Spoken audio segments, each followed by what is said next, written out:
à Boy. On va rendre visite aux résidents du foyer Notre-Dame aujourd'hui. Avec Boy, ça fait presque 1 an et demi qu'on vient tous les lundis. Principalement, on vient voir les personnes touchées par la maladie d'Alzheimer ou une démence apparentée. Donc on commence notre visite par quelques visites en chambre pour les personnes qui ne savent peut-être pas se déplacer et venir jusqu'à l'activité de groupe où là, il y a 8 à 10 personnes qui sont là pour profiter de ce moment et de la venue de Boy. C'est un chien spontané, joyeux, qui aime aller à la rencontre des personnes qu'il ne connaît pas. Il se laisse caresser sans appréhension, il est gentil, il est généreux. Donc il a vraiment une personnalité intéressante pour la médiation animale.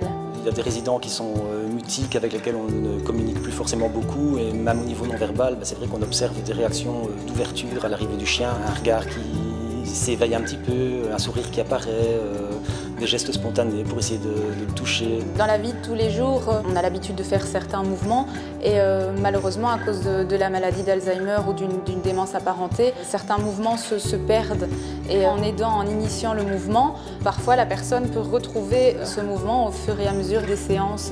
Donc par exemple en lançant une balle ou en utilisant la brosse pour brosser Boy.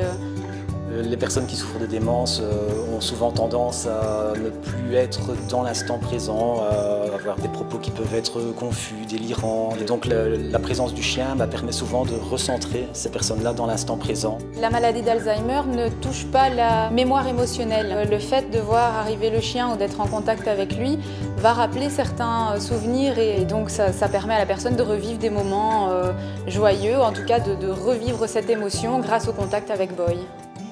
On vient vous dire bonjour avec Boy. Et sur base de ces souvenirs-là, on peut entrer plus facilement en communication avec les résidents et avoir un échange avec eux. Donc oui, c'est vrai que c'est vraiment un facilitateur pour la communication. C'est vrai.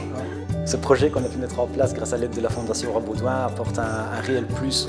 C'est une nouvelle approche thérapeutique qui nous permet de toucher et d'atteindre des résidents qu'on n'arrivait pas forcément à toucher avec les activités qu'on pouvait proposer habituellement. Ça nous permet de vivre avec ces résidents-là aussi des moments d'échange, de partage, de voir chez eux apparaître des émotions qu'on pensait peut-être plus pouvoir susciter. Et ce sont des beaux moments qu'on peut partager avec eux. Au revoir Denise. Au revoir Jacqueline.